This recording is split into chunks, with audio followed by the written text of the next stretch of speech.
Vous l'avez certainement vu passer sur les réseaux sociaux ces derniers temps, pas vrai? Mais vous vous demandez sûrement qui est réellement ce type. Et aujourd'hui, dans cette vidéo, je vais vous raconter comment un fils d'immigrés venu de l'Afrique de l'Est est devenu l'une des voix politiques les plus influentes aux États-Unis en devenant à 34 ans le plus jeune maire de la ville de New York depuis 1892 et le premier de confession musulmane. Dans cette vidéo, je vais vous raconter l'histoire de Zoran Kwame Mamdani. Zoran Mamdani est né en 1991 à Kampala, en Ouganda. Bon, la question que vous vous posez, je vais y répondre.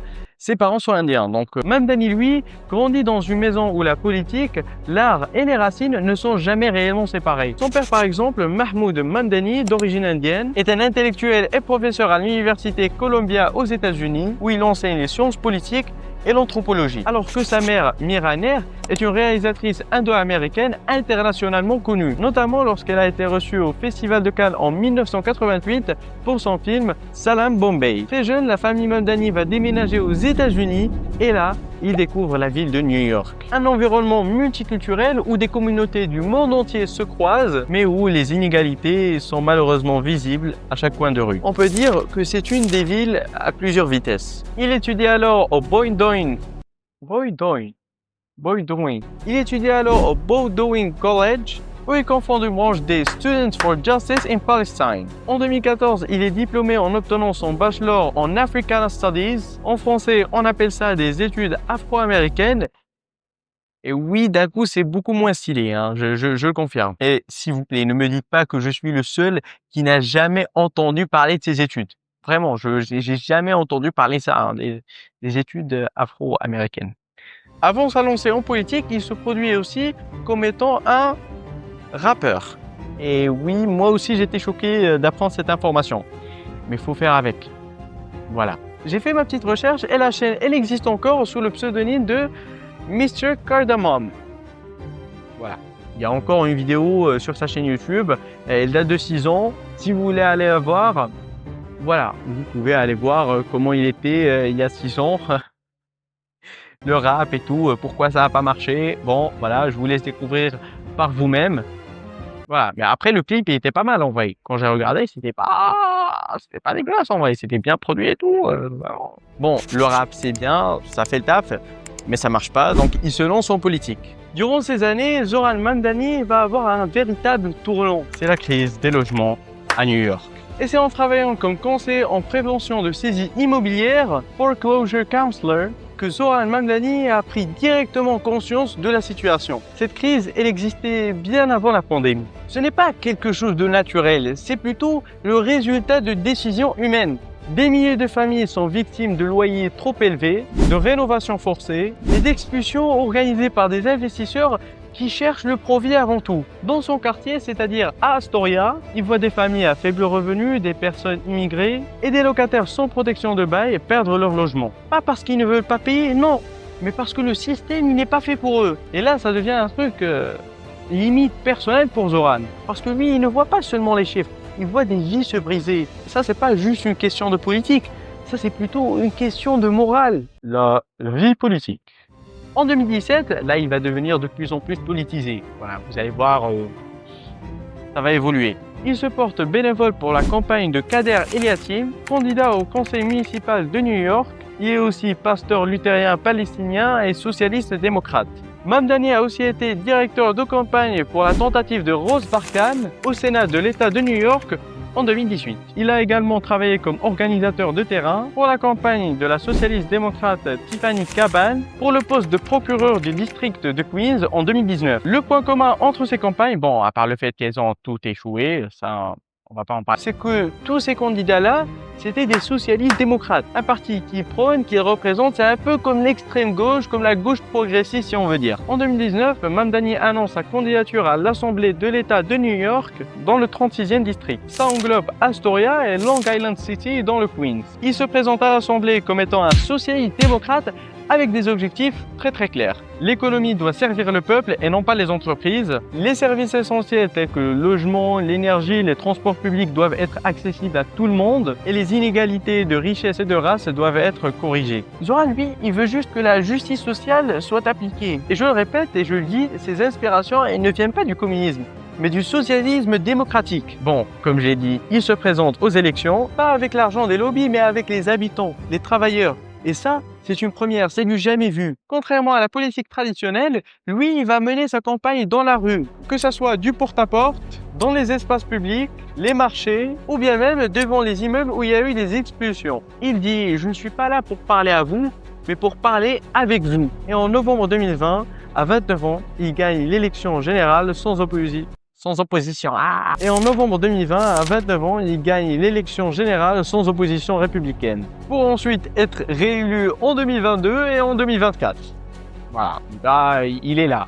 Voilà, il enchaîne la politique, il a oublié le rap, là c'est que politique. Le rap ça n'a pas marché, pourquoi pas faire de la politique, hein, tant qu'on y est. Il met en profit sa fonction pour faire avancer la législation sur les énergies renouvelables, les transports publics et la protection contre les expulsions locatives abusives. Il va aussi participer à une grève de faim menée par les chauffeurs de taxi en 2021 qui porte sur l'allègement des dettes. Voilà, le gars, il participe, il est là, il est avec les gens, il parle avec eux. C'est vraiment un modèle politique. Bon, jusque-là, c'est une bonne ascension, mais c'est pas quelque chose d'extraordinaire. En vrai, c'est un truc de fou, mais c'est pas non plus, c'est pas pour ça qu'on a entendu parler de lui. Vous voyez. Par contre, ce qui va réellement faire parler de lui, c'est l'annonce de sa candidature à la mairie de New York en 2025.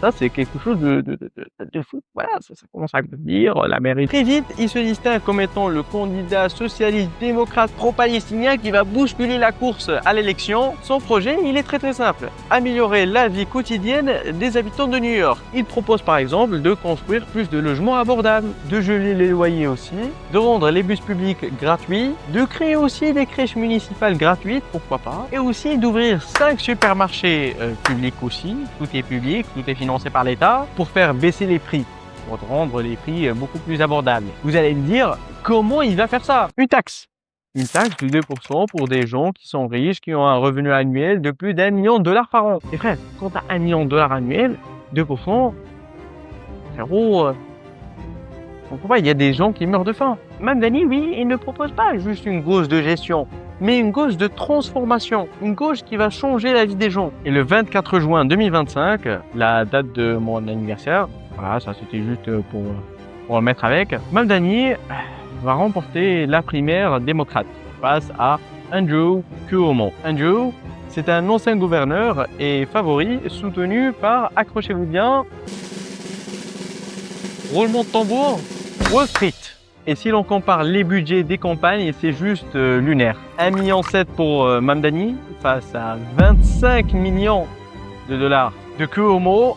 Andrew, grosse différence. Bon, il y a un gars, t'as d'un côté un gars qui est soutenu par Wall Street et d'un autre un gars qui est soutenu par les habitants et en fin de compte qui a gagné, c'est évidemment Mamdani. Voilà. Si vous ne l'avez pas deviné, je vous le dis. Des meetings en anglais, en hindi, en espagnol, en arabe, le gars il sait tout faire. Voilà, il parle toutes les langues, il fait des meetings, il parle aux gens. Une campagne qui est populaire, centrée sur les transports, le coût de la vie. Face à sa montée, certains médias et même figures politiques l'attaquent violemment. Très violemment, on l'accuse de certains trucs pas très glorieux, on va dire. Le Wall Street Journal, il va aussi l'accuser, on sait très bien pourquoi. Il va publier 10 tribunes contre lui en une semaine. Et on a aussi des figures politiques qui sont là, qui vont commencer à l'insulter, à le titiller, voilà. On va dire qu'il n'est pas le favori des riches et des hommes politiques. On parle par exemple de Rudy Giuliani, qui l'accuse d'être un communiste et un extrémiste islamiste. Il a même, et entre-temps, il a même suggéré de le faire arrêter. Bon, on parle aussi de la républicaine Elise Stefanik, qui le considère comme un suppôt du terrorisme. Et t'as même Donald Trump qui met en doute sa légitimité de vivre aux US et qui le considère comme un mini-communiste, petit communiste. Ouais, si on veut dire. À la taxe de 2%, ah bah ça fait mal, hein, ça dérange plus d'un. En clair, après sa victoire, une partie du monde médiatique et politique essaie de le discréditer en l'assimilant à un radical qui est dangereux, à un islamiste, à un extrémiste, à un djihad. Vous avez compris et on sait très bien pourquoi. On l'accuse aussi d'antisémitisme à cause de son soutien à la Palestine. Si on soutient la Palestine, on est antisémite. Ça va. Je vois pas trop le rapport, mais ok. Et si on voit les faits, ça raconte autre chose. En août 2025, il obtient plus de 43% des votes des Juifs. Et t'as même le New York Times qui écrit: beaucoup de Juifs soutiennent Mamdani, notamment sur Gaza. Le 5 novembre 2025, Zoran Mamdani devient finalement le nouveau maire de New York avec 50,4% des voix. Il devient alors le premier depuis plus de 50 ans à obtenir plus d'1 million de voix. Je ne sais pas si vous pouvez le concevoir, mais c'est beaucoup. C'est beaucoup de personnes. L'histoire de Zoran Mamdani, c'est l'histoire d'un enfant arrivé à New York à 7 ans qui a vécu dans les mêmes rues, les mêmes quartiers, la même réalité que des millions de New-Yorkais. Lui, il n'est pas arrivé au pouvoir grâce à des milliardaires, mais grâce à des bénévoles, des voisins, des personnes qui ont cru en lui et qui ont cru en ses idées. Son élection, ce n'est pas juste une victoire politique, mais plutôt c'est la preuve que la mobilisation populaire est capable de renverser les rapports de force. C'était l'histoire de Zoran Kwame Mamdani. Oh là là, c'était deep à la fin, ça a touché les émotions. Non, en vrai, j'ai aimé faire cette vidéo. J'espère que vous l'avez regardée, que vous avez terminé cette vidéo. Évidemment, si vous entendez ce rush-là, c'est que vous avez terminé cette vidéo. Donc, j'espère que la vidéo vous aura plu. Si c'est le cas, abonnez-vous, likez, partagez. Je vous le répète dans chaque vidéo. Vous faites ce que vous voulez, évidemment. Sur ce, qu'est-ce que je vous dis? Je vous dis ciao.